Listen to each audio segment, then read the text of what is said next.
céu do Vasco, Luiz Melo, falou sobre, fez o balanço da temporada e também tentou fazer, sem citar nomes, sem citar algo mais de concreto, sobre, fazendo projeções sobre o ano que vem. Vamos falar tudo isso após a vinheta.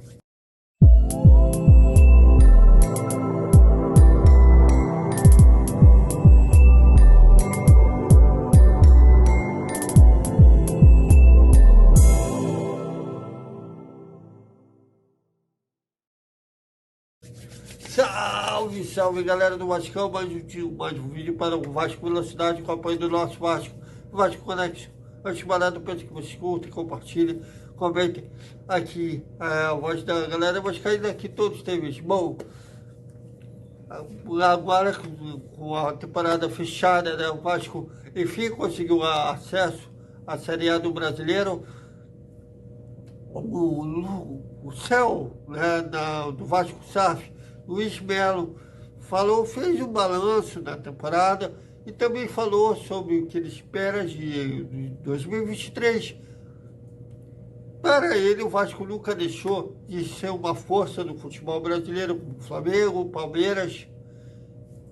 Mas agora, com o respaldo da 77, o Vasco tem condições de montar um time conforme pede a tradição vascaína. Veja. Entre as promessas, né, já que a 77 tem para investir no Vasco 1 milhão e 400 mil, entre 700 milhões investir no futebol e 700 milhões para investir não pagar dívidas na independência do Vasco.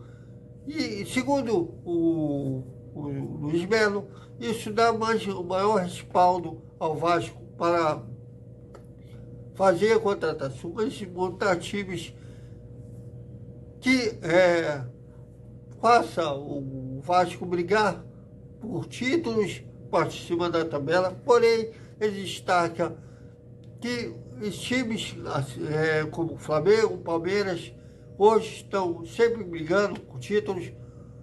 Foi um trabalho a longo prazo, assim como a 77 pretende fazer com o clube. Não é um time montado da noite para o dia. Veja. Daqui a 3 semanas a gente vai ter um Conselho Fiscal. O Conselho Fiscal aprova o orçamento que vai ser implementado no próximo ano. A declaração do Josh eu vou colocar à disposição mais recursos. Então, por exemplo, a gente tem... Como é que isso acontece na prática, né? A gente tem hoje acesso a estatísticas para melhores análises de atletas. Então, hoje, dentro do grupo, a gente tem pessoas especializadas realmente nessa parte de analytics que auxiliam o Paulo e a equipe a escolher os melhores atletas. Que mais que a gente tem acesso? A gente está conversando com uma pessoa dentro do grupo que fala sobre CRM. A gente vai ter hoje uma pessoa especialista em Data Lake. A gente consiga realmente pegar as informações do nosso torcedor, consiga trabalhar um CRM de forma ativa. Porque a partir do momento que eu tenho um CRM de forma ativa, eu consigo melhorar o sócio-torcedor. Nosso programa de sócio-torcedor consegue gerar mais receita para o clube. Então, além disso, a gente vai poder qualificar o nosso elenco, trazendo jogadores realmente que possam participar de uma competição como a Série A do futebol brasileiro, que cada vez mais demanda um investimento maior. Então, considerando todos esses investimentos, a gente chegou aqui, desde que a 777 entrou, e se a gente der um passo atrás, desde março, que quando foi feito o MOU, a gente colocou os salários em dia. Isso a gente acha, a gente entende que é uma primeira utilização dos recursos.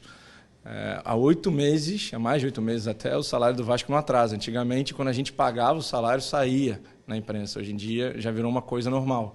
A gente consegue trazer profissionais que estavam em outras empresas ou em outros clubes que têm interesse em hoje trabalhar no Vasco da Gama. A gente consegue tirar profissionais de mercado corporativo que entendem que a indústria do futebol ela vai gerar muito recurso, como já tem gerado. Se você olhar os 3 que subiram são SAF, né? A gente está falando da gente está falando do Bahia, a gente está falando do Cruzeiro e o Grêmio, por todo que acaba não sendo SAF, mas os 3 da Série B que subiram, a gente está falando de 3 clubes que são SAF.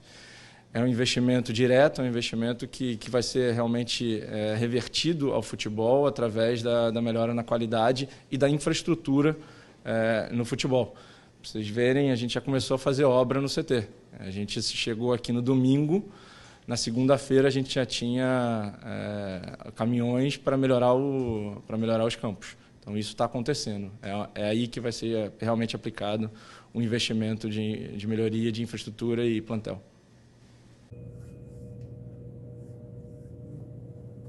Também ele falou sobre a briga no Maracanã, ele praticamente afirmou de novo que o Vasco vai brigar pela concessão do Maracanã, junto com a Derby Torre e a Légias, e que para ele o Vasco tem 2 casas no Maracanã e São Januário.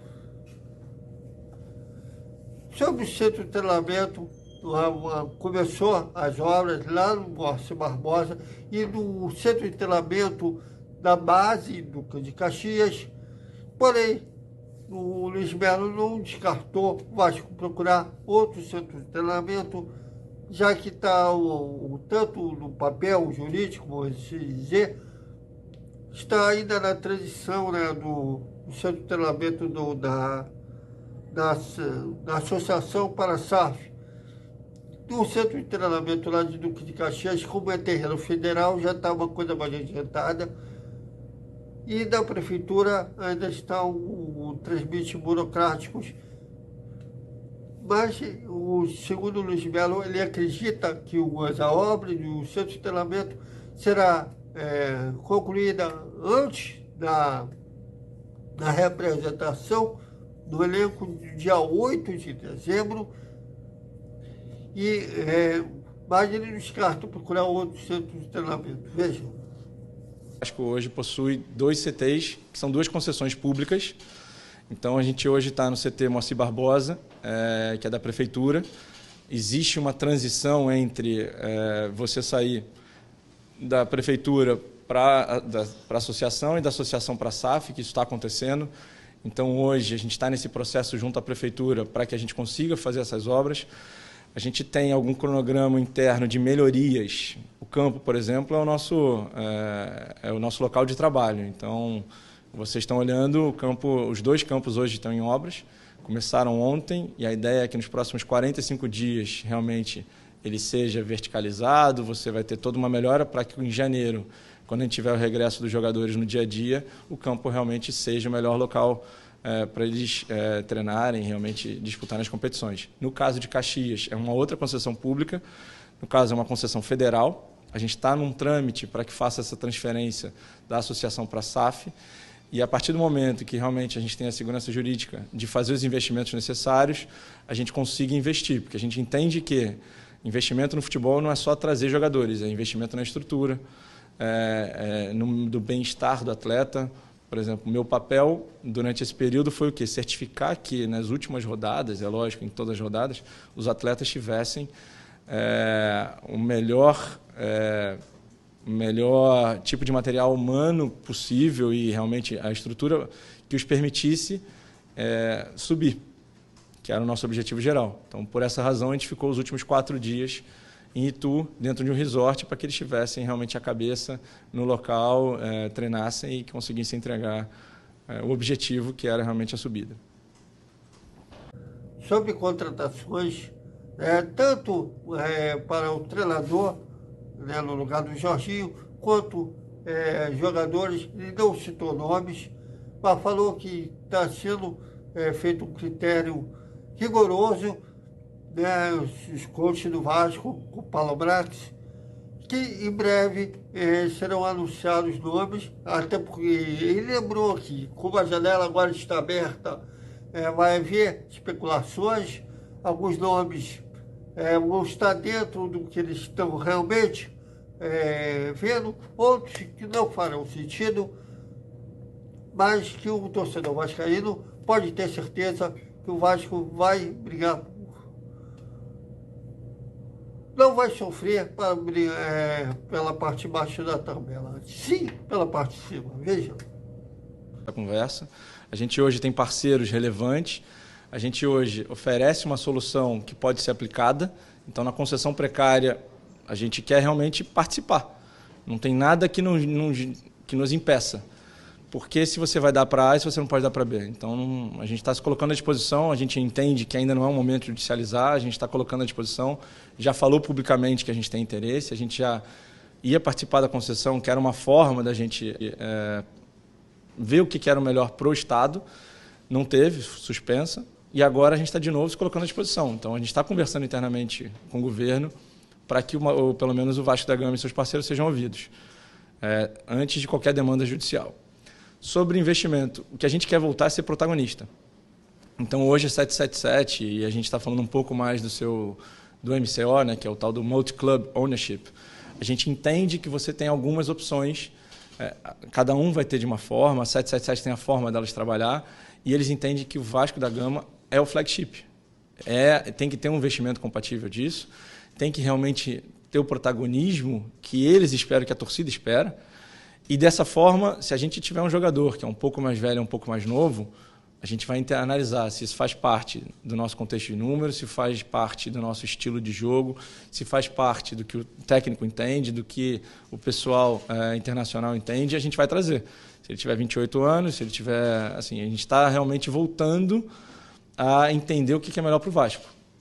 Não necessariamente só trazendo jogadores de 20 anos, até porque a gente entende que se você só trouxer jogadores novos, pode ser que eles não suportem uma pressão de jogar com um time grande, numa Série A, sendo que o primeiro ano, eu sei que existe uma expectativa grande da torcida, mas, ao mesmo tempo, a gente tem que dar um pouco mais de experiência para esses atletas. Você chegar hoje, a gente conseguiu trazer alguns desses jogadores, a gente teve um pouco de... o pessoal da base subiu, você teve o Marlinho que subiu, o Eguinaldo subiu, o Andrei... Mas você tinha, ao mesmo tempo, um Léo Matos, um Anderson Conceição, um Nenê, um Alex que depois chegou, que falavam para o pessoal, calma, isso aqui não vai tanto. E eles foram um pouco disso. Eu acho que a gente tem que também agradecer um pouco esses atletas que cumpriram com o objetivo que foi firmado. Esses atletas mais experientes, a gente sabe da pressão que eles estavam. Então, o Nenê, por tudo que ele representou ao Vasco, tem 41 anos, mas os números dele são absurdos. É um cara que ele bateu o pênalti decisivo. O Raniel, por ter vindo, por tudo que ele sofreu, aquele pênalti do Sport, eu brinco com os meus amigos, eu nunca teria coragem de fazer aquilo. Ele pegou aquela bola, botou debaixo do braço e bateu aquele pênalti e foi comemorar. Então, simplesmente isso, e não fez nada além disso. Então, são esses caras experientes que vão dar a cancha e a experiência necessária para que o time consiga desenvolver em campo e realmente devolva o protagonismo, que é o que a torcida quer. É o que a torcida espera. Se não for campeão brasileiro, pelo menos que o Vasco brigue por uma competição internacional, uma Libertadores, uma Sul-Americana. Vale anos que o Vasco vindo de uma segunda divisão. Como se fosse um título. Como está sendo para o Botafogo esse ano. Mas até isso, galera. Até amanhã, com mais um dia do Vasco. Vamos ver se, pelo menos, eu acho até seria mais coerente, mais correto, seria primeiro anunciar o novo treinador antes de anunciar contratações. Até porque é um treinador que tem que fazer uma lista de jogadores que ele quer, do atual elenco, que ele quer trabalhar, que ele quer, e de reforços. Então vamos ver se ainda nessa semana, já que o elenco se representa no dia 8 de dezembro, se já teremos o nome do novo treinador do Vasco. Até mais.